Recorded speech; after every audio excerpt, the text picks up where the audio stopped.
asalaamaaleykum ñu leen di nuyu di leen ziar di amaat un réel plaisir de vous retrouver sur la magie de la télé GTV xam ngeen ko média bi lu leen neex rek loolu rek la ñuy topp lu leen neex nañu ba tax na ni ñu leen accompagné woon durant toute l'année 2024 noonu lañ koy bokk terminé ak yéen bokk accueillir li nga xamante ne moom mooy année 2025 pour cela nag dañu leen defal plateau spécial réveillon boo xamante ne jàpp leen ne dina neex dina xumb dina dagan aussi dagan bi ci la bokk de dina dagan day neex day dagan alors mais daañu am invité yu bëri yoo xam ne daañu leen dalal seen plateau spécial réveillon ak ñoom daañu revenir si li nga xamante ne moom moo gën a marqué li nga xamante ne moom mooy année 2024 bi mais aussi surtout daañu leen adressé li nga xam ne moom mooy seen i meilleurs vœux ñu bokk accueillir ensemble dans la positivité dans la bonne humeur mais aussi surtout avec de nouvelles perspectives li nga xamante ne moom mooy année 2025 xam ngeen ko nag saa yu ngeen ma gisee daa am koo xam ne damay am plaisir tout le temps def ak moom duo ànd ak moom si plateau bi lay pay noo def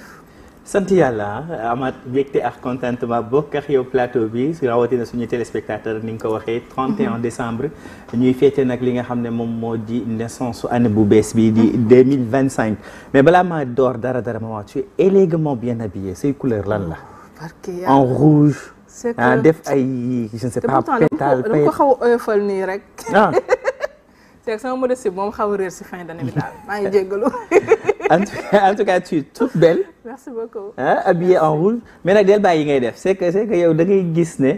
xamoon nga damay jël rouge rek nga ne xaaral ma génn fa. cette fois-ci nag dama koy nangu danga ma ne damay jëli sama tenue bi c'est du rouge rek ma ne xaaral lu rouge ma rouge ko si côté bi. yaa sama doom ndey. waaw gis nga mi ngi doon en tout cas ni ko maman waxee àndoon nañu ak yéen li nga xam ne moom moo di durant année 2024 mu nekk année boo xam ne bëri woon na lu si xew. mais comme ñun nag le 31 décembre la ñuy wax dañuy célébrer li nga xam ne moom mooy la nouvelle année moment dañ koy célébrer ak bonne humeur def plateau bu neex mais gis naa ay invité gis naa xale yu toj. xale yi dañoo jógoo non mais non jooy xale yi dama leen gis rek jooy laay. man yow féetee nii ma féetee nii. ma féetee nii alors laay. di wax ñi ñuy seetaan que ne ci invité nga xam ne ñoom lañ nar a bokkal plateau bi tey dina am des artistes. moo xam artistes yu góor comme artistes yu jigéen. mais aussi daañu dalal ay humoristes. mais aussi daañu dalal xale bu rafet macha allah. laay ma dugal ko. waaw dafa mel ni nag ki nga xam ne dafa représenter le Sénégal. ici mais aussi ailleurs au niveau de la diaspora mu nekk Miss Sénégal France 2024 elle s'appelle Fatou Keita elle est toute belle elle a sublimé le plateau ah bon dama lay bàyyi nga dugal Fatou. ma dugal ko alors comme Nicolas waxee c'est une fierté et c'est un honneur ñu recevoir le sur le plateau ndax da ngaa représenter Sénégal nag. fële ca France si Miss Sénégal bu France nga jël raw gàddu gi et c'est pas par hasard xale bi da nga koy xool rek jooy naa daal jooyoon naa sànq naa jooyaat alors Fatou ñu am plaisir dalal sur le plateau de GTV alors ma bàyyi la nga nuyoo internautes ak téléspectateurs yi seetaan. ok maa ngi leen di nuyoo di leen ziar. donc di nuyu waa Sénégal bi yëpp ñu nekk bitim réew tamit di nuyu sama papa ak sama yaay. sama mbokki Las Palmas en tout cas daal am naa contentement je suis très contente d'être invitée sur votre plateau donc moi c'est Fatou Keita. Donc j'ai 20 ans je suis l'actuelle Miss Sénégal France 2024 comme ils l'ont dit j'ai gagné en janvier 2024 et je suis votre représentante et votre ambassadrice en France. demi mooy nekk célébration bi anniversaire bi le 1er janvier mu nekk 1 an boo xam ne de sacre. Exactement 1 an de mandat qui ont été marqués par la joie, la fatigue, le travail, mais ça a été un an de mandat magnifique que j'ai adoré faire daal. Alors comment s'est passé justement l'élection les différentes phases et surtout Fatou nan la dundee différentes phases yooyu. Donc déjà élection bi ça a été au début il y a une première sélection sur les réseaux sociaux. Donc tu envoies ta candidature avec une lettre de motivation. Après on te recontacte pour te dire que tu as été sélectionné ou pas pour le casting physique. Ensuite, on a eu 6 mois de travail acharné qui ont été vraiment fatigants. Ça a été vraiment très difficile daal pour man parce que man étudiante là damay def alternance donc boole liggéey bi étudier ak Miss Sénégal dafa xawoon métti mais bon comme j'aimais beaucoup c'était super bien j'ai été avec des filles vraiment des amours on a profité l'aventure était super bien et ensuite il y a eu le jour J donc le jour de l'élection on s'est donné à fond et on a gagné la couronne. Et après ça, on a vécu un mandat assez compliqué au début, mais on a su gérer et ça se passe bien maintenant. Mais le fait d'être Miss, c'est-à-dire en dehors du pays, non seulement tu représentes pas la beauté sénégalaise mais aussi tu portes la culture africaine et la culture sénégalaise. Fatou, on sait qu'elle est née en France. Comment ça s'est passé pour représenter la culture africaine, précisément la culture sénégalaise? Donc, man, il faut savoir que je suis née en France, certes, mais je suis très, très, très rattachée à mes cultures. Donc, mes parents, mon père est sénégalais guinéen et ma mère est mauritanienne. Et depuis que je suis toute petite dalle, ils font en sorte que je sois très, très proche de ma culture et que je garde ce lien-là avec mes pays. Depuis, je crois, l'âge de mes 6 mois, 1 an sur 2, mes parents m'emmènent au Sénégal et en Mauritanie pour que je puisse voir sama mbokk. Bon, je parle pas trop là le wolof, mais madame la wolof. Ma mère a fait en sorte que voilà, je parle ma langue, que je sache d'où je viens. Et ça a toujours été important pour moi de représenter mon pays. Je parlais tout le temps du Sénégal. Sama réalité à un moment, elles ont eu marre. Elles ont dit, mais Fatou, fais Miss Sénégal, tu vas arrêter de nous fatiguer. Et je me suis dit, pourquoi pas? Et donc, c'est de là qu'est venu justement l'idée de faire Miss Sénégal France et pas Miss France. D'accord. Là, dès le soir, c'est Fatou tout à l'heure pour nous voir justement, il y a un mandat au départ, c'était un peu compliqué. Dans ce revenir, mais surtout revenir sur ce que maintenant, mon conseil mission en tant que Miss Sénégal de France. Dans ce revenir tout à l'heure. Okay, tout à l'heure. Alors, juste, là, c'est sur le plateau, maintenant, nous benen. xale yi comme ay tàngal xale yi daal comme ay tàngal daal. en fait man daal yi laa gis ma jooy. waaw après ma yéeg tuuti gis chaussettes yi. ma jooyaat ma jékki-jékki ma gis si kaw ma ne jàllaaba la sol. ma dem ba si suuf xaw ma jupe xaw ma mais elle est ravissante mais c'est une star. Merci Laye. Alors, merci maman pour l'invitation. Je suis très très heureuse d'être là parmi vous ce soir. Alors comme ni nga ko waxee, it's your girl Maggy, artiste chanteuse rappeuse, borom gismbar, borom seetu, borom réew. Et ce soir j'ai été spécialement sublimée par Steph de Carda. Voilà looloo tax maa ngi tàq fu nekk ci kaw ba ci suuf donc voilà. entre guillemets mais yaa ngi réew. all right. sañse bi moo réew. sañse bi moo réew en plus dama réew ki ko ñëw aussi dafa réew donc réewante légendaire. ah mais ñun tamit plateau bi dañuy réew. non fin d'année dañuy réew fin d'année de toute façon dañuy réew alors Maggy ñu am plaisir dalal la si suñu plateau spécial réveillon mais nag Maggy il faut nga jóg gars yi nee nañ il faut nga jóg taxaw. ouais ñu décortiquer ñu xool sañse bi si kaw ba si suuf. non vraiment jugal taxaw rek. non mais attends. ma commenté wala ma noppi. Maggy da ngay def sport jël bàyyi ma commenté ko jël sa micro mais Maggy da ngay def sport au-delà de la tenue c'est-à-dire silhouette bi rek. oui machallah. je fais tout pour garder ma taille. On me demande toujours ndax mannequin là ou pas mais non yàlla ma jox taille bi ma yor donc voilà. Je fais du sport aussi, bien sûr. Avec la scène, tu es obligé parce que c'est des concerts d'1 heure, voire plus. Donc, ouais, je fais du sport, je fais de la gym. D'accord. Ah, machallah. En tout cas, tu es élégamment bien habillée. Merci. Alors, Maggy yow aussi nga nekk artiste rappeuse chanteuse boo xam ne bu ñu ràññee la. bi def aussi des scènes yoo xamante ne voilà spectacle lay def en fait. C'est quoi le secret de Nabachou pour de Maggy maa xalaa xam nga Nabachou dama ko waral tout à l'heure te xam nga xale boobu tam day yóbbu sama xel bi daal day tax may négliger lañ ko dalal tout à l'heure alors Maggy comment se prépare li nga xamante ne moom mooy les scènes de Maggy.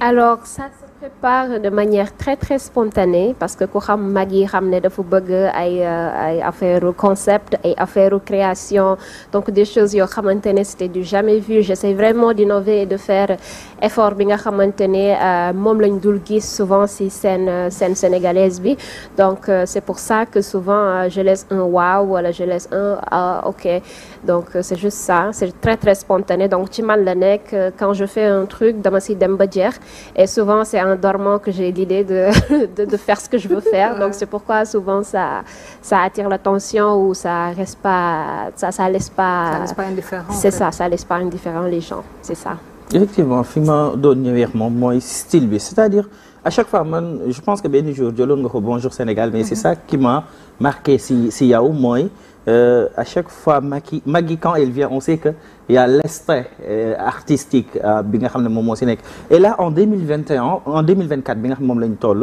gis nañ ne jeunes yu bëri ji ngi génn certes ñi ngi am ay yenn it yi mais pour percer par exemple parce que gis nañ ne musique bi léegi dafa nekk foofu si niveau boo xam ne c'est assez développé mais aussi pour que nga bañ a jaayte parce que le public n'est plus sénégalais c'est international ban taxawaay nga si amoon si année 2024 bi ñu génn.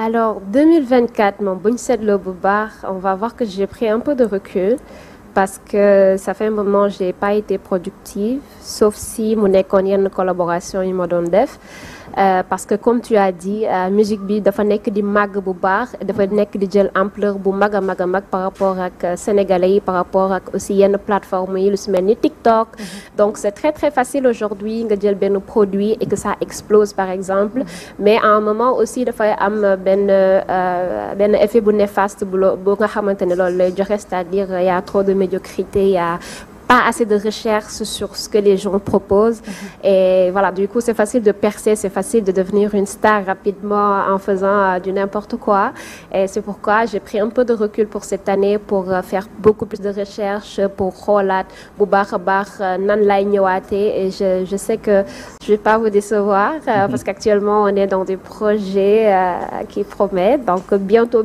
on sera de retour inchallah parce que comme xam-xam ne man ci concept lay demee comme lu ci mel ni classe lu ci mel ni gis mbaax ak récemment sama album c'est tout. D'accord merci beaucoup Magui alors Laye dama lay proposer avec la complicité de la régie de xool benn vidéo suñu miss bi Fatou Keita comme ça ngeen gën ko découvrir après ñu revenir sur le plateau.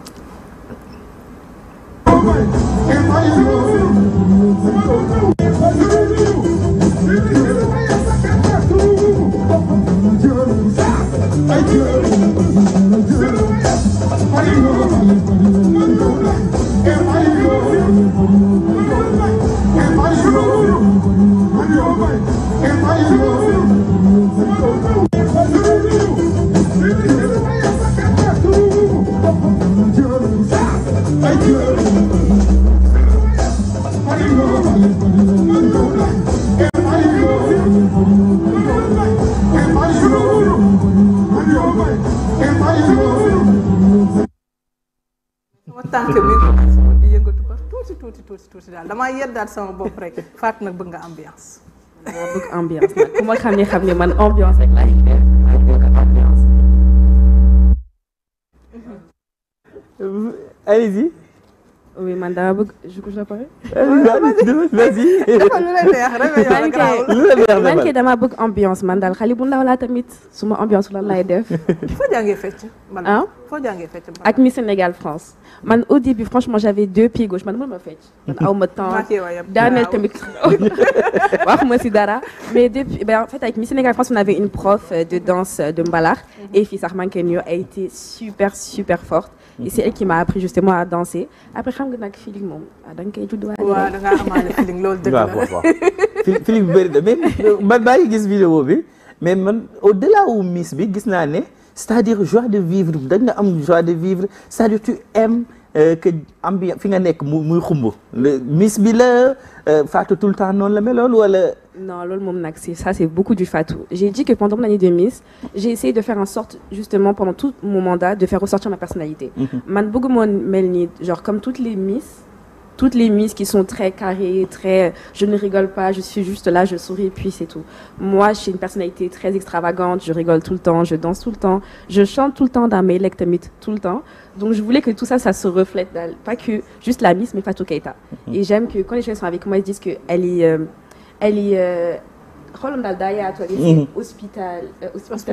hospitalité exactement. Yaatu daal. Donc c'est ce que j'essaie de faire ressortir au maximum. Et ce que je vois, on dirait que ça fonctionne assez bien.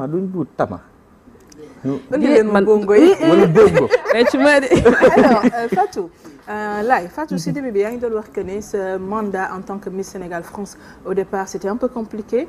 Qu'est-ce qui était compliqué justement? Ce qui a été compliqué, il faut savoir que moi j'ai commencé l'élection Miss Sénégal France quand j'avais 18 ans. Donc j'étais très jeune et j'ai été entourée de filles qui étaient toutes aussi belles, intelligentes les unes que les autres. Et au bout d'un moment, tu te compares constamment aux filles. Quand j'ai gagné l'élection, il faut savoir que moi, pendant mon mandat, enfin pendant les répétitions plutôt, dama doon kaf, di fo, di ree, di nelaw. Donc personne n'avait misé sur moi, personne se disait que Fatou Keita mooy gagné Miss bi.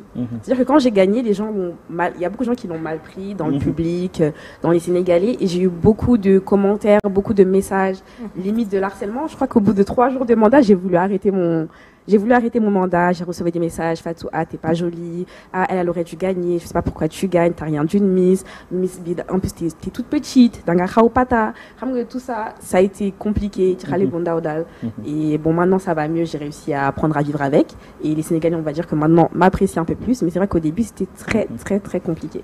Miss bi est-ce que parce que yaa ngi wax critique yu ñëw ci physique bi est-ce que c'est physique bi la wala dafa am culture générale sociale c'est-à-dire looy porter pour nekk c'est parce que on sait que tey jii boo nekkee Miss da ngay représenter sa dëkk et dafay am ay rencontres yu nekk yu bëri yuy am durant ce sacre est-ce que physique bi moo taxoon ñu taxaw ci carrément wala yow sa personnalité en réalité la ñu génnee parce que gis nañ ne les critères waaw critères yi parce que gis nañ ne ren les Africains ont cartonné ci Miss yi am yëpp ah et comme li nga waxee c'est-à-dire des gens yoo xam ne fépp lañu fàtte ba pare fi ngeen di génnee mooy li ngay wax Miss Grande France moom aussi elle était comme ça ci colis yi kenn xaraatu ko mu génn c'est comme si quand tu es naturel rek da ngay laal xol yi.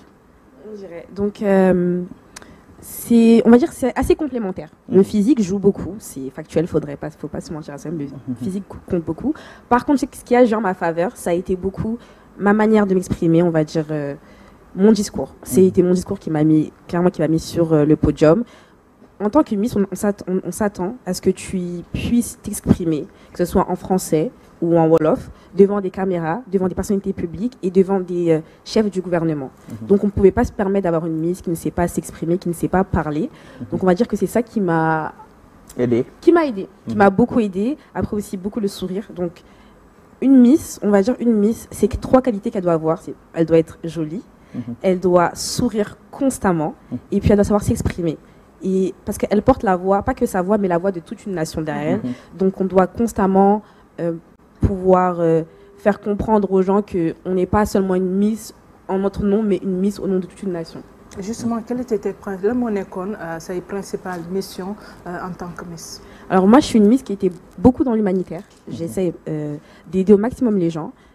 J'ai fait plusieurs maraudes pour venir en aide aux sans-abri. J'ai aussi fait beaucoup de sorties culturelles, parce que c'est ce que j'aime beaucoup. Donc je représentais justement le Sénégal dans plusieurs événements où on invitait la diaspora africaine, ou même des événements où il n'y avait que des Français. Et j'étais la seule africaine et je représentais finalement toute l'Afrique. Pendant mon mandat aussi, donc là je suis au Sénégal, et j'en profite justement parce que j'essaie d'organiser plutôt une course caritative pour une association qui s'appelle excusez-moi, qui s'appelle les Enfants de l'Espoir. Donc c'est une association qui vient en aide aux enfants atteints de l'ischyose congénitale. Donc voilà, donc c'est pour eux que je fais une course caritative. J'essaie de faire un maximum de choses pour pouvoir venir en aide aux nécessiteux. D'accord, machallah. Machallah. Alors Maggie, yaa ngi wax que ne 2024 bi c'était un peu plus calme parce que da nga doon jël recul un peu, mais c'est vrai que aussi 2024 aussi nekkoon na année boo xam c'était un peu calme, on va dire d'une manière générale pour la culture parce que aussi contexte électoral et tout daf si joué woon, mais yaa ngi wax que ne aussi yaa ngi préparé pour ñëw 2025 en force. Maggie nooy waajalee 2025 bi? Nii laa koy waajalee en mode réew, en mode soft, en mode jël ce matin, en mode zéro stress, parce qu'à un moment je me suis rendu compte que ça c'était pas très intéressant de tout le temps être là et faire des choses genre yu bëri di tegle. Donc à un moment faut que tu prends le temps de faire le produit qu'il faut, le bon produit pour mën a am impact bi nga bëgg. Parce que voilà, loolu lañ gis temps yi, mais voilà, comme tu dis, c'était un peu calme aussi ak tension politique yi ñu jógee, donc di wax alhamdulillah et di souhaiter que ne année yi ci topp dina gën a dal, dina gën a dellu ci jàmm bi ñu xamee Sénégal, donc voilà, donc sant Yàlla quoi. Alors là, si tu permets juste une question, parce que bokk na peut-être dernière prestation yi nga xamante ne def nga ko ci fin d'année bi, mais la prestation bi nga xam def nga ko Galsen Hip Hop Awards à Sorano, ñu gis beneen Maggie ñëw xam nga genre du ma ne Beyoncé en fait parce que voilà yaa ko gënoon réew sur scène quoi, mais avec les changements de tenue sur scène, chorégraphie et tout, pourquoi ce choix justement de faire des chorégraphies yoo xam ne avec des danseurs ainsi de suite, changement de tenue?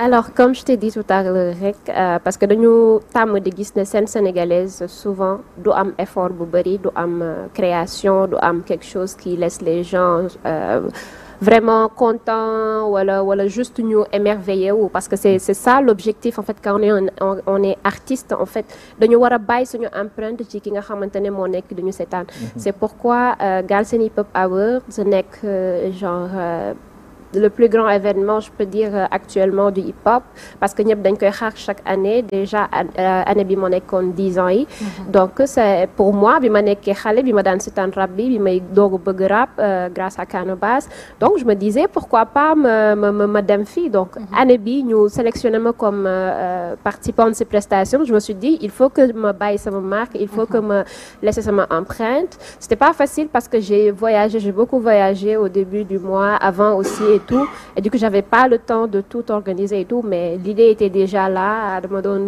j'avais déjà l'idée en tête bu may gént laa ko am donc on a préparé ça en 2 jours et aussi mes danseurs m'ont facilité beaucoup la tâche mon styliste aussi toujours Steph de Carda m'a facilité la tâche rapidement j'ai expliqué les idées principales et taf on l'a fait en 2 jours franchement et voilà donc pour wane nit ñi que c'est possible on n'a pas besoin d'être émerveillé devant Beyoncé qui fait le stade au show on a des gens qui sont capables de faire des spectacles donc il faut beaucoup plus miser sur la culture un appel que je fais au nouveau gouvernement ou au ministre de la culture de vraiment ñu gëstu les acteurs de la culture pas seulement les acteurs de la culture, mais aussi ceux qui font bouger les choses, c'est-à-dire ceux qui sont devant les scènes. Parce que tout le temps, il y a toute une chaîne d'organisation, mais ni organisés, ils s'en sortent beaucoup plus, par exemple, que les artistes. Donc, je pense que c'est le moment de nous soutenir l'un. Donc, moi, mon objectif, c'est ça. Mon objectif, c'est de toujours laisser mon empreinte. D'accord. Alors, là, vas-y. Non, en fait, dama koy dégg. Et je vois en elle Coumba Gawlo parce que quand il parle artistiquement tableau lay créer c'est-à-dire man damay déglu dama naan kii xanaa directrice artistique la mais man bëggoon naa vite fait comme tey fête la mais ñu dem aussi si monde bi nga nekk mu nekk monde bu quand même assez difficile pour femmes yi mais gis nañ ne yow ak ñeneen te man dama gis benn affaire si musique bi mooy hip hop bi surtout yéen jigéen ñi à chaque fois que ngeen di génn da ngeen di def lu bëri loo xam ne je dirais plus que même les hommes léegi nag qu'est-ce que vous attendez mais qu'est-ce que vous allez proposer pour année 2025 bi pour que ñu bañ a toog rek di gisati parce que y a peut-être ay benn Magui MG ñeneen ñi ngay gis mais pour ñu gis ne am na industrie bu grave bu nekk derrière et que lan mooy projet bi je peux dire en quelque sorte. Alors, le projet pour moi... Surtout pour les femmes. Hein? Surtout pour les femmes, le projet pour moi, c'est de mettre au devant de la scène... nañu yokk olof d'accord projet bi pour man mooy 2025 ñu def beaucoup plus d'efforts pour les femmes c'est-à-dire indi li nga xamante ne moom la ñuy woowee équité donc équité mooy ñaar ñi nga xamante ne tolloo nañ par exemple mais kenn ki da ko sut donc buñ taxawee di seetaan kenn ki day yokkamtiku pour gis li nga xamante ne moo nekk ci suuf donc da nga koy tegal ban pour nga xamante ne dina tolloo keneen ki nga xamante ne dafa njool et que mi ngi gis très bien que les autres tu vois effort boobu xale bi di def pour yëkkamtiku pour xool li nekk di xew c'est ça que les femmes font effort boobu la jigéen ñi di def pour juste gis pour juste exister donc c'est très très difficile c'est pourquoi il faut ñu jàpp ci il faut ñu gën a jàppale gën a taxawu jigéen ñi nga xamante ne ñoo nekk ci musique bi ci culture bi ci Miss yi Fatou de passage elle fait des choses extraordinaires par exemple donc voilà il est temps en fait ñu gersuñu c'est vrai que keroog à l'Assemblée nationale Anta Babacar ak Sonko ils ont eu un peu ce rapport là par rapport aux femmes et tout et Sonko il a parlé de 20% de trucs qu'ils ont fait pour les femmes et 20% sur 80 pour les hommes aussi il faut qu'on en parle les femmes ont vraiment besoin de beaucoup plus de soutien et de reconnaissance en fait par rapport à tout ce qui se passe par rapport à tous les secteurs parce que comme tu l'as dit on fait beaucoup plus d'efforts. D'accord alors effort yooyu nga xamante ni ñu ngi koy def Magui sa tel fait en termes de spectacle laay maa ngi ko am tout à l'heure moom la ñuy terminer suñu premier plateau mais juste avant boobu laay dañuy dem si ki nga xam moom mooy Fatou alors Fatou c'est vrai que ce mandat mën nañ ne jeex na dans quelques heures.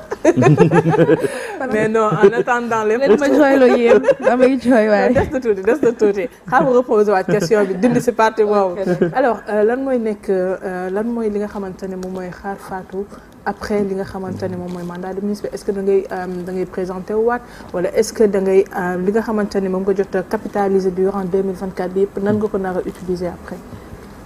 man nag naaruma présenté waat parce que Miss pour man da nga koy def benn yoon après baax na daal xam nga pendant 1 an mandat bi dafa xawoon compliqué donc du ma ko def ñaari yoon mais après ce mandat bi man ans bi comme j'ai dit je suis étudiante en alternance en finance donc damay focus ci samay études tuuti au moins balaa may am samay diplôme te xam naa après ça va plus être dans le monde de l'acting ndax c'est toujours ce qui m'a intéressé tout ce qui est les séries les films je suis une personne qui aime beaucoup rire daal tout ce qui est humoristique xam naa foofu laay tourner après on verra.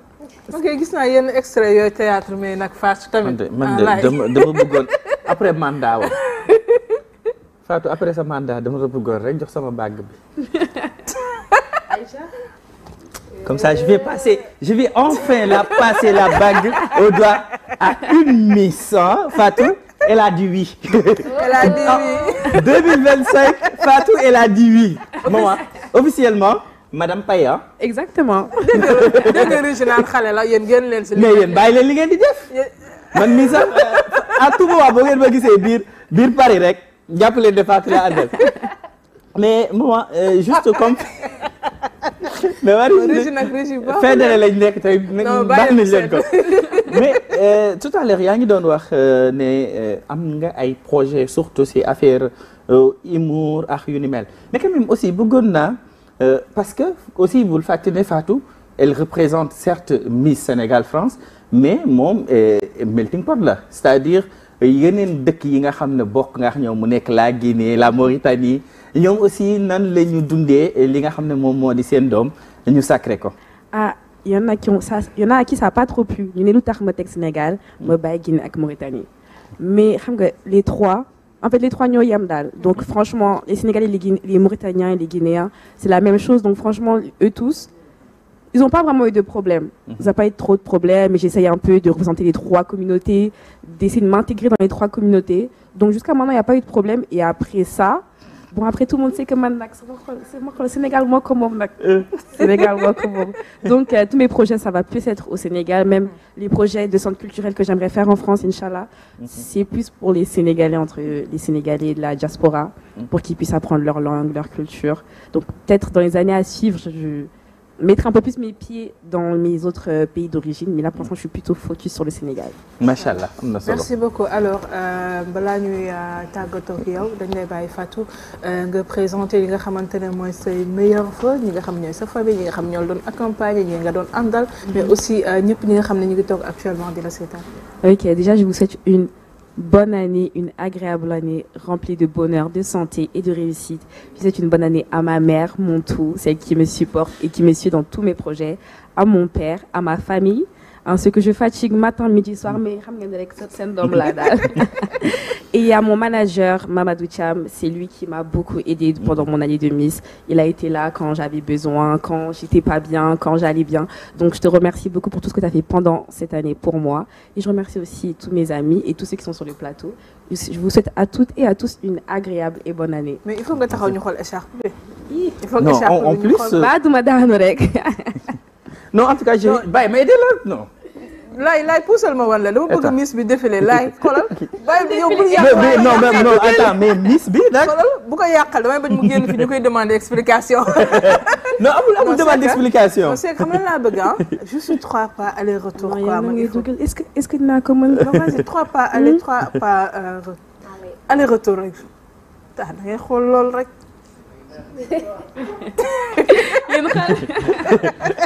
n'est pas donné à n'importe qui d'être Miss hein. ah lii mënuma ko damay jaay ba di titre rek waaye lii mënuma ko. en tout cas merci beaucoup. Fatou franchement. elle est toute belle élégante machallah. kontaan nañu recevoir la. officiellement jël na sama bague donc elle répond au nom de Fatou Paye Fatou Keita Faye. Alors Fatou Keita, merci beaucoup. En tout cas, c'est un réel plaisir de vous recevoir. Merci à vous. Et ñu lay souhaiter en tout cas pleine réussite. C'est déjà say études diplôme yi nga xam ne bëgg nga ko am, mais aussi lépp li nga xamante ne bëgg nga ko liggéey sur le plan social, mais surtout aussi rêve yi nga xamante ne bëgg nga ko accomplir pour sa dëkk Sénégal, comme ni nga ko bëgg defee après aussi pour yeneen pays yi nga xamante ne aussi am nga fa ay origine. En tout cas GTV ñu ngi lay remercier ce déplacement. Mais nag da ngay toog ñu terminer en beauté ak ki nga xamante ne moom mooy Magui. Il faut que Magui aussi xam nga yow daagu nga moom mu gis li ngay def. Il faut yow aussi nga mën a gis li muy def. Alors Magui yow aussi kontaan nañ dalal trop et Laïs du dee da nga am dernière question yu jël ko. non non Magui kay fu mu toll nii. da nga yàkkam ni gis xool di ma jàkkaarloog seen. Magui balaa ngay dem si seen bi aussi. bu ko ragal rappeuse la mais duma maté. moom nee na instant wala da nga bëgg wala Magui dafa bëgg jox ko beneen bànq bi. non moi duma wujjee donc ça va. bëgg deuxième place bi. non Magui bàyyi ma jox la beneen bànq bi. merci merci. alors mais Magui yow aussi bëgg nañ xam li nga xamante ne moom mooy yi nga xamante ne bëgg nga ko def aussi pour ñi nga xamante ne aussi cheminer ngeen ensemble fi nga xamante ne xam ràññee nañ la fa ainsi de suite, mais aussi tamit souhaiter bonne heureuse année ñi nga xam ne ñoo lay suivre.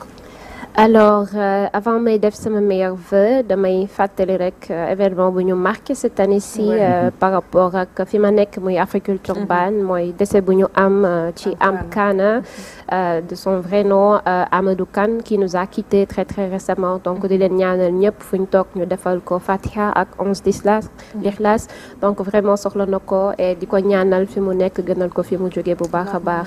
Voilà, donc c'était un peu triste la fin de cette année, mais on va pas quand même se laisser faire, on va être là pour lui, on va continuer pour lui, donc voilà, di wax ñëpp nañ ko ñaanal et aussi di leen ñaanal bonne et heureuse année, Happy New Year, moi je préfère l'anglais, donc best wishes everybody, et voilà, c'était tout un plaisir d'être là avec vous, merci maman, merci Laye pour l'invitation. moom aussi dafa réew bu buy wax day réew quoi.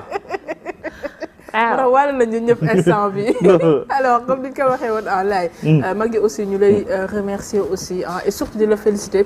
On voit les belles performances yi ngay def et loolu dafa am solo, on voit effort bi ngay def si boo waree def scène et ça nous fait toujours plaisir de te voir sur scène. Surtout la qualité. Donc ñu lay souhaiter aussi plein de réussite, di la souhaiter aussi une très bonne et heureuse année 2025.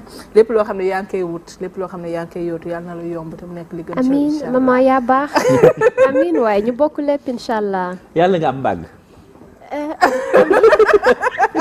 J'hésite mais Amim quand même. J'hésite mais Amim quand même. waaw yàlla baax na alors Magui dañ lay bàyyi nga retrouver la scène. comme ça ñu tëjee ko noonu ñu tëjee ko am peut-être. ba son réew rek nga ñuy may. maa la wax loolu ana gaayu réew yi ana gaayu réew yi xale ñu pëndoo.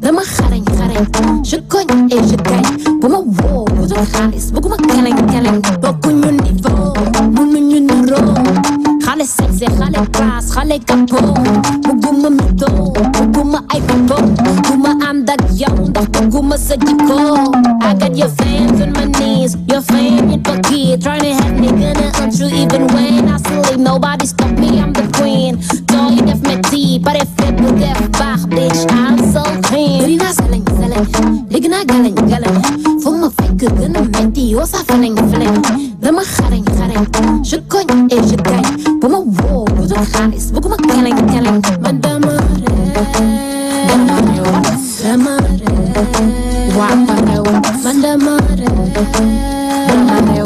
dama we réew we réew dama réew ba def we réew dama réew ba def dañ ko la mën bañ ko la gën yabaate weesu wudi màgg dorom bëri lëmbe sa koñ rube sa kër ki ko mën du ko koy jéem dama meilleur ma démarqué waat mi fat ko mu neexaat dem gauche dem droite ba di ko si tegaat gem bi amoo fi égal taluma kaabul si su jox ma loxo ma man la yóbbaale waay epi classe sexy Louis Gucci wala Fendi sama succès bum la lukki amoo xaalis demal toggi amoo doole poche bëgg ñoo di boss yemal place gos fii ñun ñoo ngi noo bëri naa salañ léegi naa galañ fu ma fekk gën a metti yoo sa falañ dama xarañ je cogne et je gagne bu ma woo bu dul xaalis bëgguma keleng man dama réew waaw man dama réew waaw we réew waaw we réew waaw we réew dama réew ba daf réew ba daf we réew waaw we réew waaw we réew dama réew ba daf réew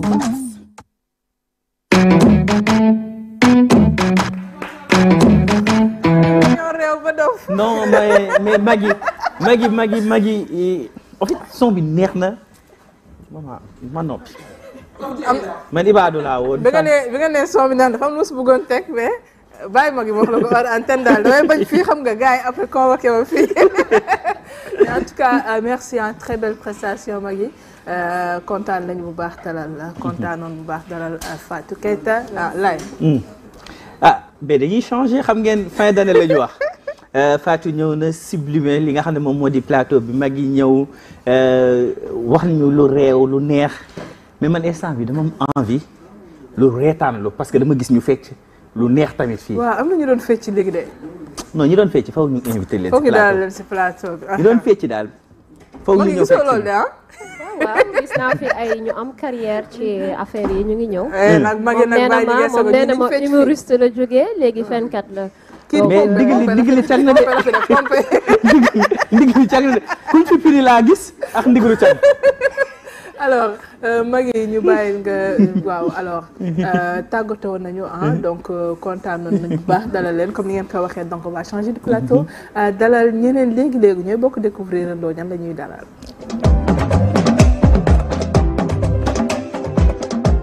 alors gis nga laay comme ni ñu leen ko promettre noonu la ñuy continuer def changement de plateau dalalaat yeneen daanaan donc laay. ñu continuer. non dañuy continuer première partie bi neexoon na deuxième partie bi man ñi ma gis si colis yi ñuy jëw am na si koo xam ne moom maa tànn sama son bopp. mais gis naa si tamit waaw mais gis naa si tamit keneen koo xam ne maman kooku aay na de. alors ñu ay rek la ñuy dalal alors am na koo xamante ni laay xale bi am na style am na femme bëri na caaj bëri na feeling mais aussi fu ngeen gisee mèche yoo xamante ne mi ngi nangu ba si tànk yi rek ba mèche di landaam rek xamal ne xam ne Nabachou mooy ñëw alors mu nekk laay koo xam ne du ma sax sori si wax ci ay présentation dañu koy dalal ba pare ñu doog a dellu si waxtaan ak moom na xammee ngeen ko xam ngeen ko déjà bëgg ngeen ko alors daagul nga ñëw daagul xale yi nag te dañoo waxante noir bi ñoom xale yu jigéen ñi mais garaawul xola toogal ni jàkkaarloo man déedéet bul daal boobu baaxul defal lii alors Nabachou comme ni ma ko waxee ñu ngi lay nuyu di la ziar di am un réel plaisir dalal la. dello ziar maa ngi lay nuyu di la remercier ci invitation bi di la nuyu voilà di nuyu ñëpp ñi ñuy seetaan leen wax ne Nabachou la aka de Victor aka Missu Gambie. aka Missu Gambie loolu kenn du ko weddi alors Laye. bàyyi ma admiré ko ba pare. doo bàyyi ñu dalal da nga ko bëgg dalal ba pare. non en fait elle est toute belle Nabachou. merci. joxe nga sa bague sànq ba pare booy da nga koo fàtte. am na beneen bu des soreegul. am na bu des alors am na beneen invité boo xam ne aussi Nabachou moom nga nar a bokkal plateau bi Boy Medina kooku su wootee mu neex su wootee mu fees. mosu ñoo invité ñu ñëw xool mun ñu sax dugg si enceinte ba dugg si salle bi nag moo ko fa am nag Boy Medina bi Aïcha moom la ñuy dalal c'est que daa xaw a bëri titre tuuti ma wax leen ko si suuf balaa muy yegsi El Jazz la ñuy dalal lay est-ce que xam nga ko. non man non dégg ko man la man ñeeño laa tey moom. tey ñeeño laa bala bañ sa dëgg laa. non bala bañ sa dëgg laa. El Jazz noo def. maa ngi cool. mais kontaan nañ dalal la bàyyi ñu ngi si jàmm. ñoo ngi si jàmm. waaw di leen da nga yegg si rek ñu nekk si jàmm di leen tiitaroo bu baax a baax. di bëggee Nabachou sama xarit sama doomu ndey. doomu ndey waaw ak musique game bi. dafa leer leen wax voilà kontaan nañ def plateau bi ak yéen. voilà ñu xaar ba ci kanam ngeen xuus. mais en tout cas man dama kontaan déjà yow si ñëw si plateau bi parce que waxuma featuring yi yooyu yëpp dinañ si ñëw yi ngay def mais El Jazz en tant que di keroog maa ngi koy wax ma mu ne ko man bu ñëwee dafa am yoo xam ne dama ko bëgg a laaj surtout son wu ñëwaguma si plateau bi mais personnellement j'aime trop je ne sais pas non El Jazz c'est-à-dire fan la jëlee inspiration wam du question bi mais man loolu maa ko bëgg a dugal parce que à chaque fois mu nekk du kuy def hip hop ku bëgg musique de manière générale dafay bëgg ce genre musical. bala may sa nga. duma bala may sa de léegi laa mais j'aime dama bëgg son bi ba nga xam ne. daa si son bi daal ama tey nit ku nekk mi ngi mel ni benn baaru La Fouine dafa ne nit ñi dañuy naan damaa mën a bind nekkul damaa mën a bind damaa am vécu. voilà maanaam tey nit fi nga jaar. chaque jour day feeñ ci li ngay def daal. te xam nga dama nekkoon xale bu ndaw teeloon dem États-Unis xam nga doon fa liggéey tamit à bas âge parce que famille bu ma nekkoon demeewul woon noonu. xam nga ñun ñëpp dañoo waroon sumeeku takk suñuy ndigg liggéey. léegi dañ doon jaay affaire ay jémbe ay masque ay affaire de art quoi lañ doon jaay. léegi si ngay xam àdduna lan mooy fonk sa bopp lan mooy fonk sa cosaan xam nga loolu bokk na si lu ma gën a motiver ba ma xam ne bëgg nañ rap trop ay puriste lañ bëgg nañ bu baax bi bu dëgër bi suñu nekkee suñu oto moom la ñuy dund mais bu ñu demee ba ñuy def dañuy préférer def lu ëpp loo xam ne suñu cosaan la suñu culture la xam nga looloo feeñ ci samay musique moo tax dem ba benn instant ñu bëri sénégalais yu bëri gis ci seen bopp parce que man damay jàpp ne li may def looloo tax ñaan rap sénégalais quoi comme tey benn tubaab bu jóge woon fenn ñëw ne dama bëgg découvrir rap sénégalais nekkul dañ koy dem xaaral ma tooñ sama grand nit dof nekkul dañ koy tegal benn nit dof parce que dañuy naan kii kon day rap comme 50 Cent wala mais dañ koy tegal benn El Jazz xam nga mu dégg ci sabar bi tama bi bongo bi et cetera quoi. en tout cas réussir nga ko bu baax ma wax.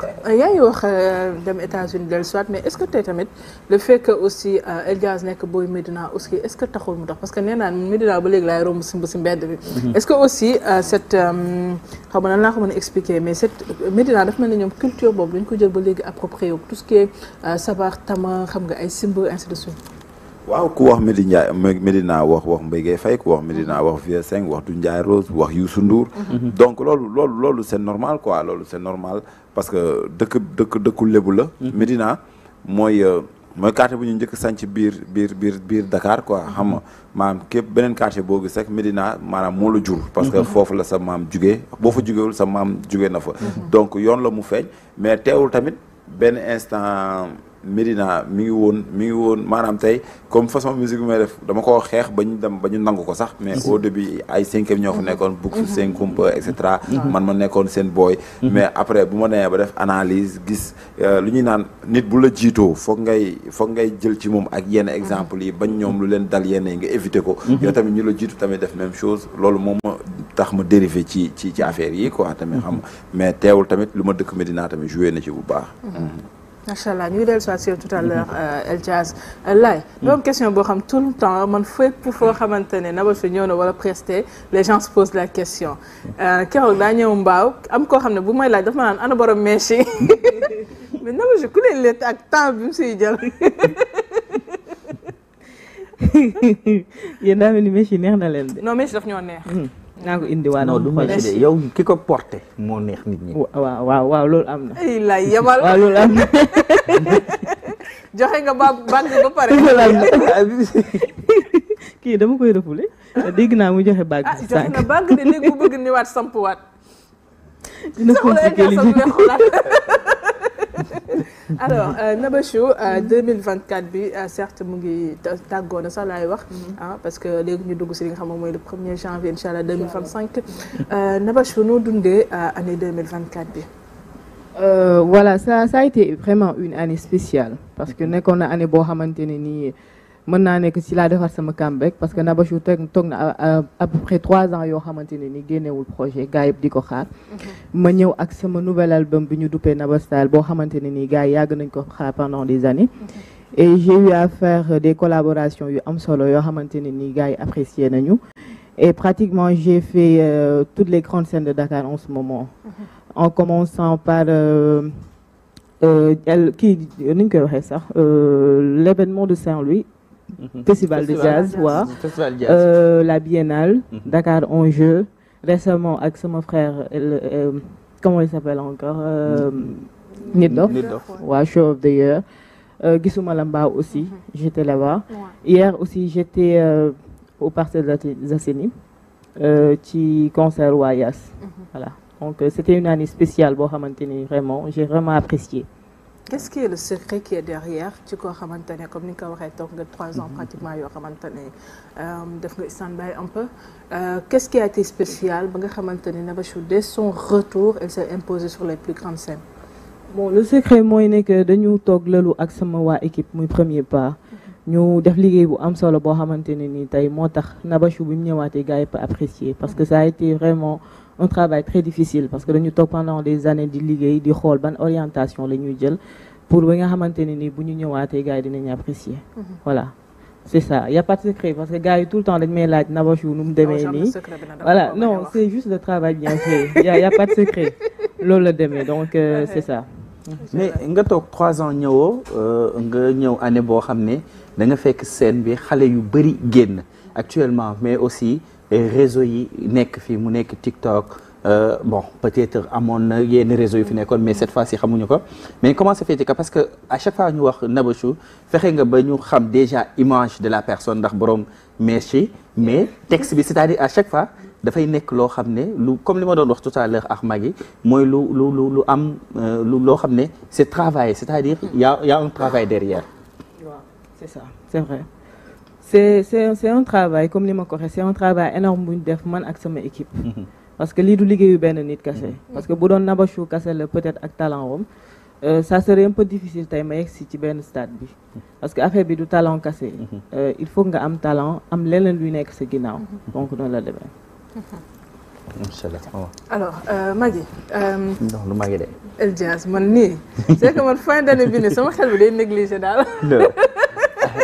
2025 moo nar a neex rek. naa feesal ci bêtisier rek ak daw solo El Jazz ñu doon wax année boo xamante ne ñu ngi si doon waxtaan ak Magui tout à l'heure année boo xamante ne c'est un peu calme côté culturellement parlant en fait y a pas bëri na am na ay activités yu am certes mais bëri na des événements qui ont été reportés wala événements yoo xam ne ça s'est fait mais qui s'est fait d'une manière un peu plus calme on va dire soft par rapport liñ tam dig c'est tout mais on va dire que ne période contexte électoral yëpp da siy joué mais tey jii am nañu gouvernement bu bees am nañu état bu bees am nañu yeneen autorités yoo xam ne ñoo fi nekk tey El Jazz dan ngay xaar tey loo xamante ne jàpp nga ne lii war nañ ko mën a def pour mën a gën a jàpp si li nga xam moom mooy politique culturelle bi.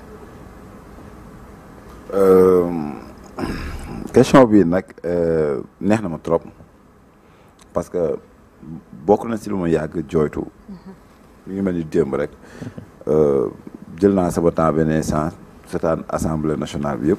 A ba Z. di nga dégg ñuy souligner problème yu bëri. mais dañuy fàtte culture bi tout le temps ndeysaan. surtout culture urbaine bi. dañ koy fàtte. te aka am njëriñ ci lu ñu xamul. aka am njëriñ. culture bi ñun si bu ñu nekk ñun mën na jàppale ñuy dériver ñu bëri. mën na leen jàppale lu bëri sax damay jël exemple tey Médina bi ma dëkk. maa ngi dem ak sama bopp ay at. di jëlee feneen di dugal yàlla xam na ne hip hop bi amour moo si jiitu maanaam séntuñu sax teraanga parce que bu ñu séntu woon teraanga du ñu ubbiwaat yeneen porte mais xam nga rek ni ku nekk ni la yàlla bindee. ak mission bi nga am ci àddina yàlla bu ñu dugalee ci hip hop ñoo xam ne am nañ mission. si lañ ne lii du caaxaan daal. moo tax. gouvernement bi nañ bàyyi xel bu baax culture urbaine ñi ngi wax fond 1 milliard dafa tuuti sax. dafa tuuti parce que tey ñun ñuy topp dafa bëri da ngay gis benn rappeur buy soog a door am ay 22 ans 23 ans mën na ànd plus de 40 personnes. mais lu muy gën a dem nit ñi dañuy wàññeeku c'est normal parce que nit ñi dañuy màgg dañuy takk jabar dañuy am ay doom léegi te moyens yi neewu fa. mais tey am na ay financement yoo xam ne bu ko rappeurs yi doon am di nga mën a jënd say appareil say lumière say caméra ñi ngay àndal sax am métier. mu am ay photographe am ay DJ am et cetera noo xam ne soo baa yéen empire ngeen di doon xam nga. voilà te loolu daal xaw ma na fa laa ko mën a jooyee ba waa nguur gi dégg ko mais nañ du ma wax beneen culture urbaine bi laay wax rap bi te mu am danseurs yi DJ yi graffiti xam nga ak hip hop bi ak am solo am na solo trop sax. Et même en termes de mobilité peut-être c'est l'occasion d'en parler parce que tey par exemple boo xoolee ku mel ne Elias aussi ak culture bi nga xamante ne tey seetlu tout le temps si événement yi sur scène mooy moo taxoon sax ma doon jël exemple ñi nga xamante ne moo xam sabar yi la bongo yi sibakat yi ainsi de suite aussi tey jii aussi appuyer la mobilité des artistes sur le plan international ça permet aussi d'exporter li nga xamante ne moom mooy culture sénégalaise bi. Non bien sûr parce que tey sooy jël dëkk bu mel ni Nigéria seen musique fu mu agsi fii nii gouvernement da ci dugal loxoom carrément dafa investir ay milliards mais tey pour dire vrai suñu gouvernement bu ñëw nee ñu day investir ci suñu musique ay milliards dinaa bokk ci ñoo xam ne dëgg la war nañ ko jàppale mais dinaa bokk ci ñoo xam ne dinañ xaw a bañ loolu parce que dinaa ne foog ñu amaat beneen temps ñu liggéeyaat ay affaire su ma nee ñu liggéeyaat ay affaire pas ay tëju studio kase yaa ngi comprendre man ni may gisee nii artiste la mais sama moroom artiste bu def concert damay dem ñuy xuloo ñuy wax ñuy ñàkk wax damay dem voilà nekkul damay dem dëgg la di dem damay dem benn pour jàppale la mais deux tamit damay dem tamit pour jàngaale tamit parce que scène dafa nekk loo xam ne du caaxaan te gis nga naxe mbaay tey da ngay gis benn artiste boo xam ne day yéeg mais day jékki-jékki plafonné am fu mu yem c'est normal mu plafonné am fu mu yem parce que expérience bi newu fa tey am na benn milieu boo xam ne benn niveau boo xam ne du caaxaan amul foo tey am na yeneen niveau yoo xam ne boo fa demee soxlawul ngeen di répéter ay professionnel la ku nekk livre lañ lay jox rek nga lire musique bi foofu dañ koy lire léegi tey yow pianiste bi dina xam lu muy def guitariste bi dina xam lu muy def il suffit ñu ne taj ku nekk dem xam nga mais fii da ngay ne artiste doo jàng musique xam nga doo jàng benn instrument xam nga doo dem di seetaan ay scène pour maîtriser lu nax ñaan see man tey Nabachou bokk na ci artistes yoo xam ne tey yàgguñu fi mais bu ñu yéegee seen da nga xam ne kii dafa répété kii lu muy def nekkul kii dafa liggéey dafa répété quoi voilà mi ngi mel ni show of the year bi passé da nga gis ay artistes yoo xam ne tey dañuy naan ñii bokk nañ suñu Dakar Sénégal yéeg di playback loolu c'est grave xam nga loolu c'est grave xam nga donc nag 10, 9, 8, 7, 6, 5, 4, 3, 2,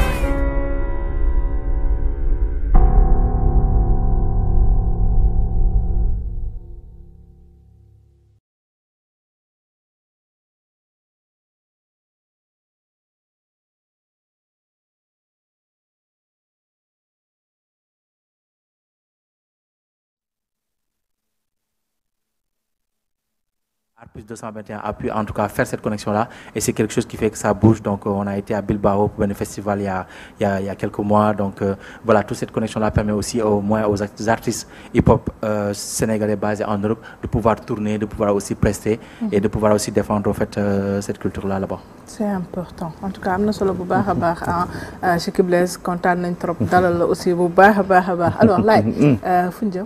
man nag dama bëggoon.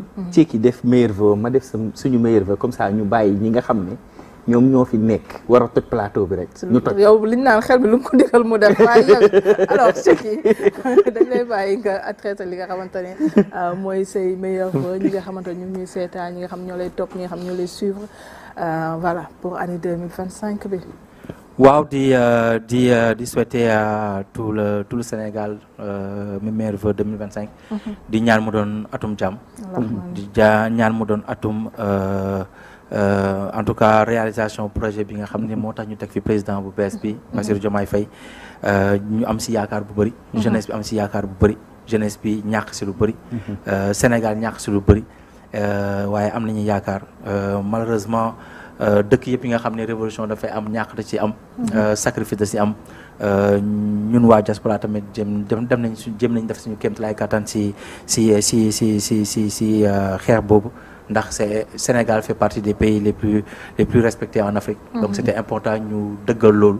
C'était important ñu xeex loolu donc 2025 daal di ñaan mu doon atum jàmm en tout cas bu gën a sax Sénégal di ñaan mu doon atum naataange Sénégal di ñaanal en tout cas ñi génn àddina 2024 bi parce que nous on a eu plusieurs pertes si ñi ñu doon liggéeyal à Paris ak Sénégal donc di leen ñaanal je pense notamment à Sister LNM qui a beaucoup défendu le hip-hop en France bépp sénégalais bi ñëw foofu connaît Sister LNM qui était une amoureuse du rap sénégalais et qui nous a tous permis de faire des plateaux radio souvent ce qui était compliqué en France.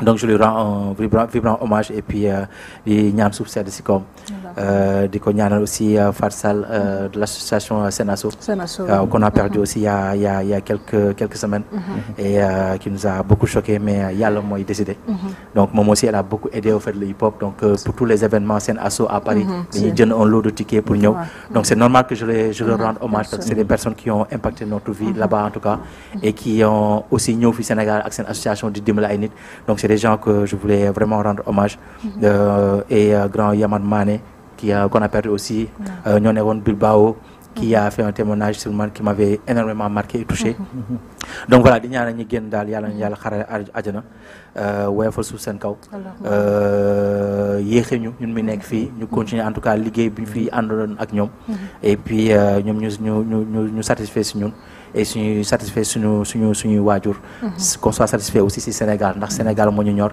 lépp lu ñuy xeex lépp lu ñuy ñafe suñu réew moo ñu tax ñu koy ñafe et cofeel réew mi gën a yokk daal et yàlla may ñu wér gu yam ak gudd fan pour 2025 pour ñu ñëpp incha allah. macha allah amiin en tout cas kontaan nañu bu baax. nga invité ñu Paris maax ma wax.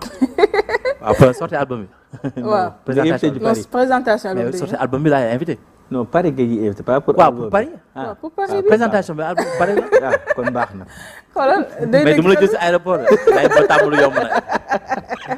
en tout cas merci beaucoup Chekib Blaise et puis ñuy xaar album bi ak impatience bu mag a mag a mag di ñaan ñu fekkee ko jàmm ak salaam et que aussi mu nekk une très très grande réussite comme déjà li nga jot a def yëpp incha allah léegi nag Cheki il faut nga may cadeau fin d'année bi à ñi ñuy seetaan et loolu day nekk cadeau bi ñu bëgg ñun mooy prestation ay Chekib Blaise. avec plaisir.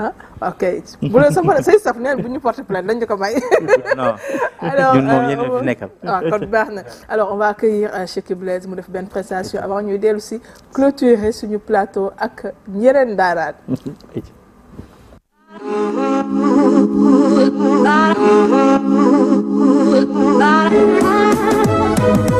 ok sarax ci game bi anticonformiste ñun dañu bërgal rafte ko si temps brit ak bass lépp ànd wërgal képp ku may xaar si la neex nigg nag ma jégal sa fu ci maan ci raam nekk mbir di ko dëkkal talal sa nopp ma sànni ñaante bul ma xoolee sëriñ sakkal lu doot ñu ngi ci wante mu doon sa njëriñ sa rapport def ma kaañ woowee góor te matul jëw liñ géemu dëmm xaar ma woo samir mu aar ma këriñ nekkatul rap dong foo ma woo ma mënee aajo foogudul congolong jarul dem di takk ay rajo nekkatul jam dong nokk la ni sanek sajo jarul di tong tong soppi la Cheikh Tidiane Gadio kundo bi nekk sama foo gis lu ñuul mën nga daw sama doxin ci gaam lo gaaw gaaw doo ma raw tëjal sa gémmiñ sax bu amul dara du taxaw li gën ni maa la raw beat ak basse mélodie ñu yàkkal lu dóob passion doon suñu moteur fi li nga ji ngay góob légende si paa bi mélomane mel ni Jurgen Klopp. This is for the hip hop, this is for the hip hop.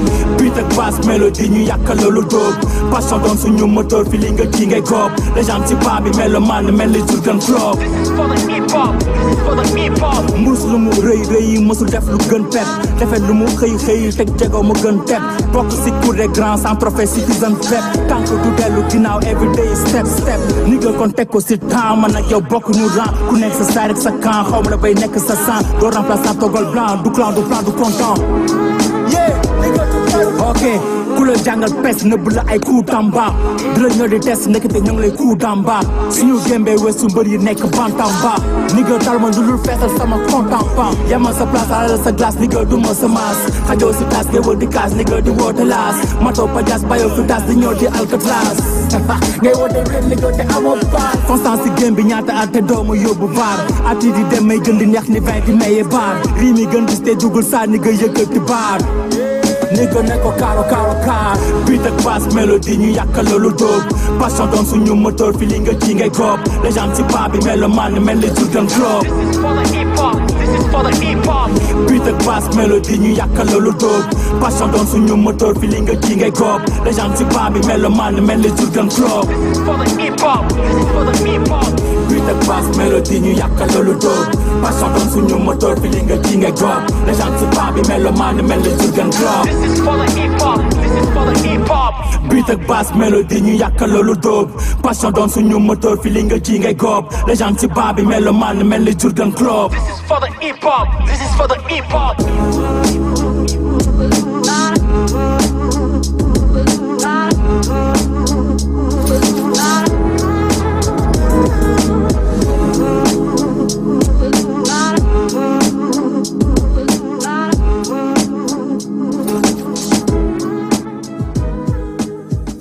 macha allah. Merci. non mais paa bi mën na paa bi mën na. paa bi mën na de ah. non paa bi mën na. merci beaucoup Cheick Blaise en tout cas amoon nañu plaisir bu baax a baax dalal ko et di xaar avec impatience comme ni ñu ko waxee sànq album bi en 2025 incha allah lay fuñ ci am. non si bilo. ñoo ngi si jàmm yow nag ñoo ngi si jàmm bu baax a baax macha allah.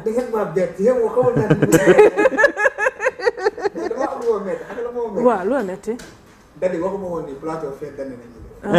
nga foog ne tey soose ñooy def benn ñaxtu. waaw dégg naa dañ kaa daax day média. léegi nag ma ne pour ma dem fa il faut ma sol loo xamante ni maanaam dina mën a kii. di plateau fête dana. pourtant plateau la de ça va de. pourtant ça va de génne feneen rek. yaa ngi baax. yaa ngi baax. kontaan naa maa ngi nuyu artiste bu mag bi vraiment. jaajëfal parce que plateau dafa nekk yoo xamante ni que. dafa xaw a doy waar. am na foo xam bu la fa invité boo demee rek buñ la wanul ay kanam yu yaa ngi. donc doo mën a firi. doo firi ndeysaan Kader daf may wax ni que humoriste kanam dafa war a yaa ngi. mais démb dama fanaan ay tournage ba 5 heures du matin. loolu tax nag ma teel a jug. nekkat ci ay mbir. di nuyu tadi moom sama fës la mais defe naa la quoi. bëri na ñu ko koy waxal nag. defe naa la waaw. bëri na ñu ko koy waxal. di nuyu Mansour. waaw di nuyu Mansour. ku baax la mu ngi ci régime. xamante ne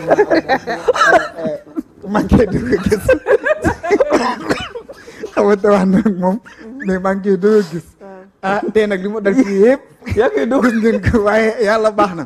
yaa ngi koy dugg gis di ko nuyu te baax. mais yàlla baax na waaw maa ngi koy dugg gis mais ko baax.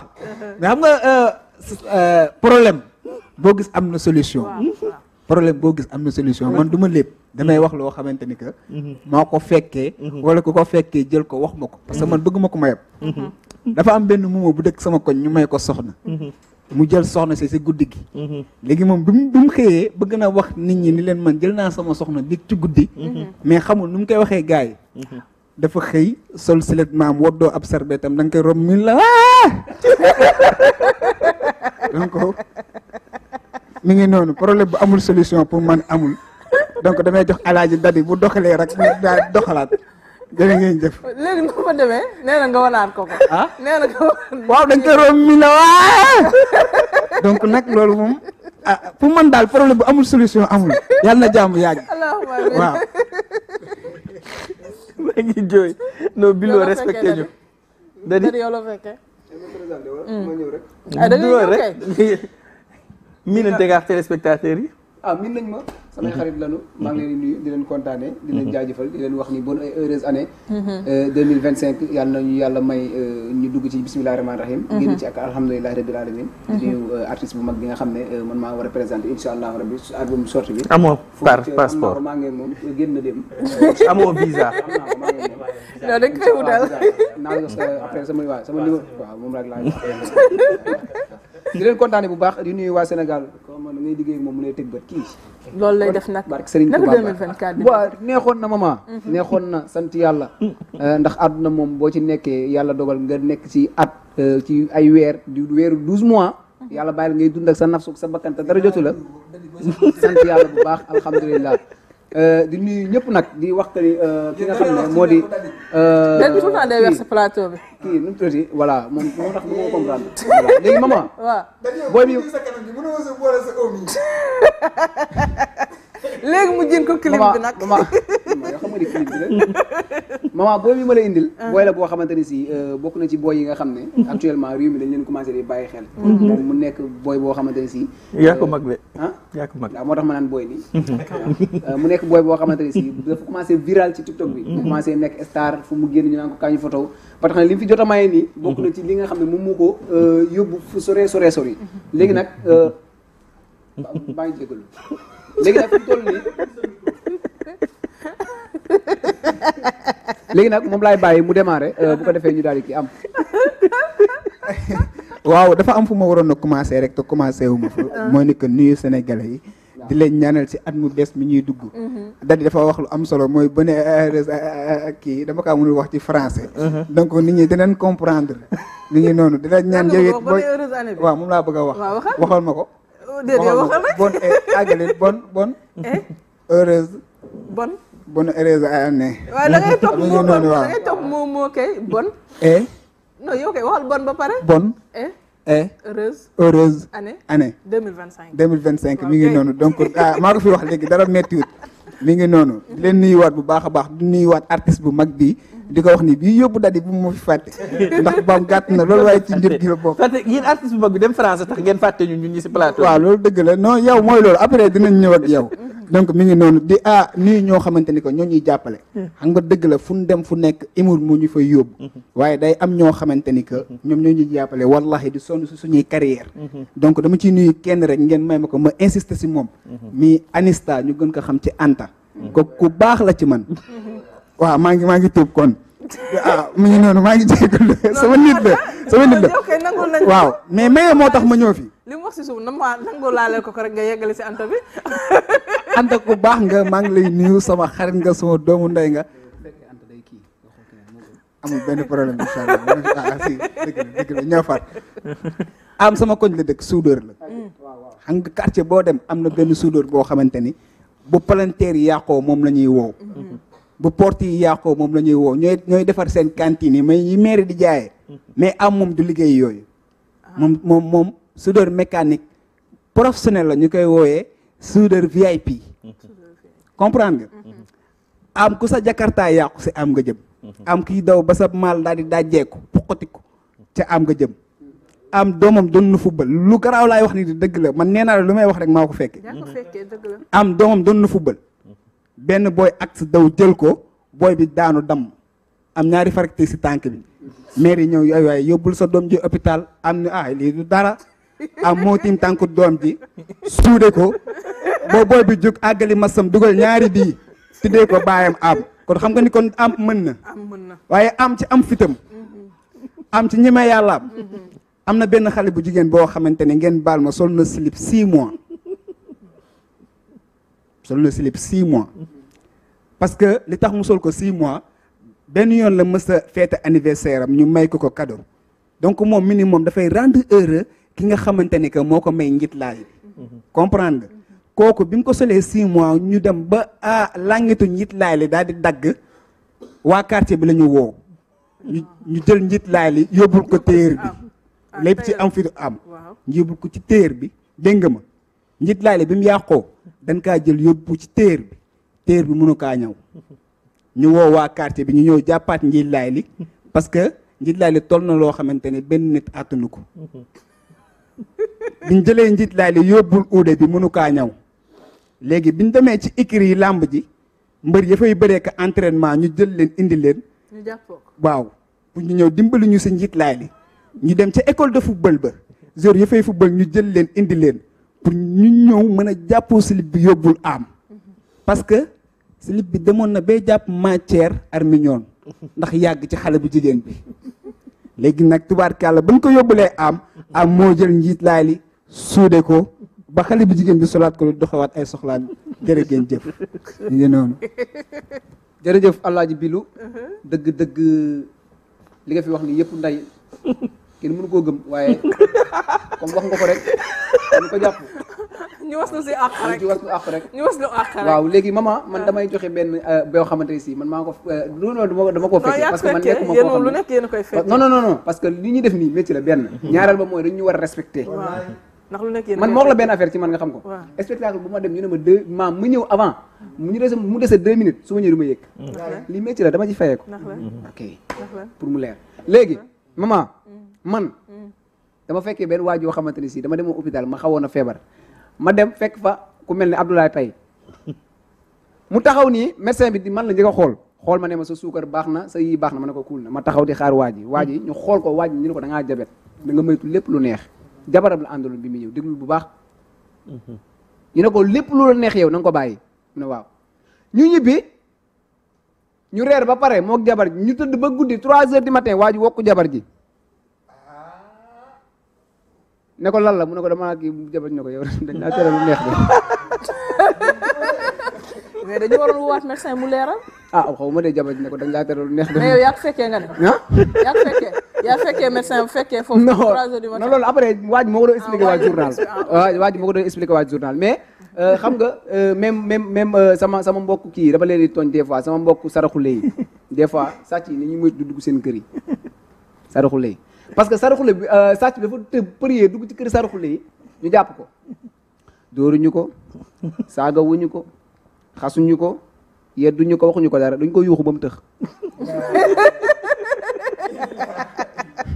barki yàlla dañ ko yuuxu ba mu tëx baat yee fort sàcc bi nii yuuxu baat yee fort nopp saraxule waay xajul si nopp xajul ci benn nopp ci àdduna bilu le temps que man may tàggatoo ma bàyyi la nga tàggatoo téléspectateurs yi parce que jamono ji li ñu desee ci temps yaakaar naa ni jeex na moom la daa xam boppam dama waaw xam nga dañ nit ñi da ngeen doon laaj sànq artistes yi maanaam lu leen gën a neex si atum 2024 bi xam nga dafa am ay fee yoo xamante ni que sénégalais yi ñoo koy def mais duñ ci bàyyi xel am na benn bu si mel ni bii gan da lay seet si yow sa kër nga ni ko defal ni fii sa kër la fii moom sa kër la yow bul fi am sens interdit defal lu la neex mu taal télé bi taal ventilateur bi nga génn ci mbedd bi naan gan bi dafa ëppal loolu pour lan. yaa ko ne mu def comme. mais defal comme sa kër waxuñu la ne sa kër la. waaw maa ngi ñëw comme sa kër lañ la wax. waa si. faites comme chez vous. waaw c'est pas chez vous. waaw mais léegi kon bu taalee ventilateur bi taal télé bi la moo tax ngay génn naan. waaw mais dafa ëppal comme sa kër. sa kër da ngay économiser. kon doy na waar. léegi dañuy demaat ci leneen. oto moo lay fiir nga daanu damm sa tànk toj nga gis deret ji di circuler si tali bi ba dara jotu la non taxawal rek ñu ñëw tim la naan la grand ba gaañu woo loolu sa question la am na loo xamante ni man daf maa dal noo gaañu dee la waaw am na loo xamante ni man daf maa dal te day dal ñu bëri si Sénégalais yi te boo maytuwul mës na laa dal wala kii wala dadi da ngay dem say kër mbokk ñu la nuyul kii sa jabaru yoonu yàlla la nga dem ñibbi ñu woo ni la allo dañ koy maye wala maye nañ nga loolu ay jukkay sénégalais la te des na ba tey wala ma tàggatoo ñu dem dolli beneen après ñu tàggatoo ma dolli saa waay nee na ma temps bi jeex na ma dolli benn sénégalais la bàyyi di am doomam jëndal ko foowekaay yaay ji jël ko aj ko si kaw armoire bi naan déedéet da koy yàq léegi moom bu màggee li mu koy doyee mais nan waxante dëgg xam nga Sénégal li fi nekk yëpp waaw gis nga donc mi ngi noonu di ñaanal ñëpp nag ci at mu bees mi ñuy dugg donc nag man nekkuma humoriste nii rek animateur la donc Mansour xam na ma bu baax a baax donc nag damay tàllal sama loxo sénégalais yëpp di tàllal tamit sama loxo fii ma toog mi waa GTV donc bu ab xus nekkee fii rek donc man mën na ma faa toog parce que man nekk ak man mettiwut tubaarkàlla li may bañ bëriwut ndax fii doo fi gis ay caméra yu ñuy gàddu du sonal nit ñi jox naa la ko kii benn yoon at bi liggéeyu si 10 jours déet waay mais nag yàq ko ti dër dañ may jox place am bu ko defee nii donc mi ngi noonu maa ngi nuyu sama yaay di nuyu sama waa famille di baalu ñëpp àq di baal ñëpp àq yàlla na jàmm yàgg fii ci Sénégal ak lu ko wër jaa ngeen jëf kontaan na jërëjëf Bilou kontaan ci yow bu baax a baax waaye kontaan ci téléspectateurs yi nga xamante ne si ñu ngi ñu doon seetaan ci télé bu mag bi bu di GTV la musique de la télé nga xamante ne si réew mi yëpp dañu koy bàyyi xel bu baax a baax a baax Abdoulaye Paye li nga wax dégg naa ko comme da ngay jël sama place jox ko kii amul benn problème yàlla day dogal li man maa la jël ndénkaane léegi non non bàyyiwul fii rek ay wax ju sew quoi moo tax kontaan ci yéen bu baax a baax di leen ñaanal bonne et heureuse année maman di ñaanal yéen ñëpp at mu bees bi yàlla may leen ci gudd fan wér sutura xéwal bu ànd ak barke incha allah rabbi sama artiste bi maa ngi leen bàyyi xel dañ ko la ko jàllaleel après dañ la ko jàllaleel. dañ jàllaleel la ko. ay ca wax ci ki ma solal. Bem Bazin wax ci rek dadi jàppale ma rek. kan la.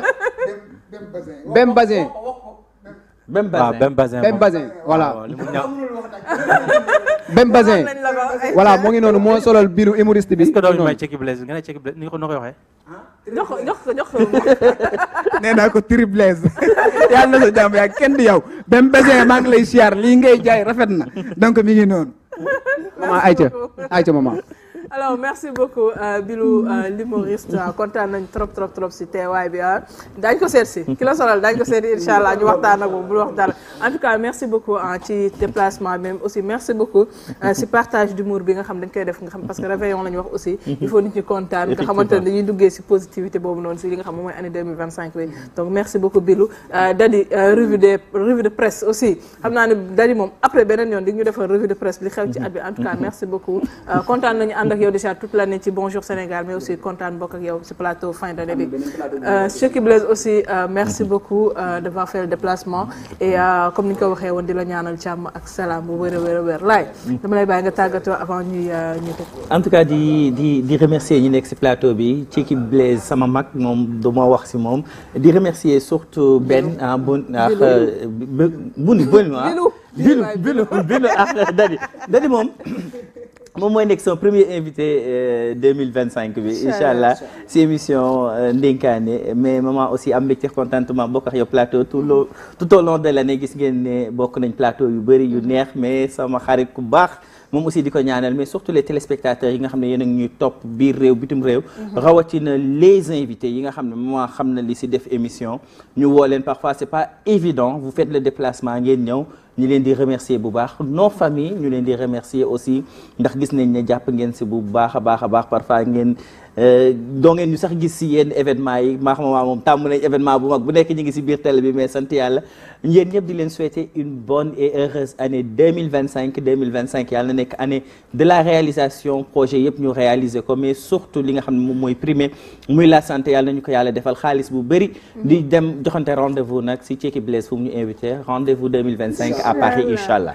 alors laay noonu nga ko defee noonu laa koy defee déjà di remercier waat ñëpp ñi nga xam ne jaaroon nañu suñu plateau spécial réveillon mais aussi surtout di remercier ñëpp ñi nga xamante ne jaar nañu ci différentes émissions wala magazines yi nga xam ne mi ngi am fii ci GTV durant toute l'année 2024 di souhaiter une très bonne et heureuse année à toute l'équipe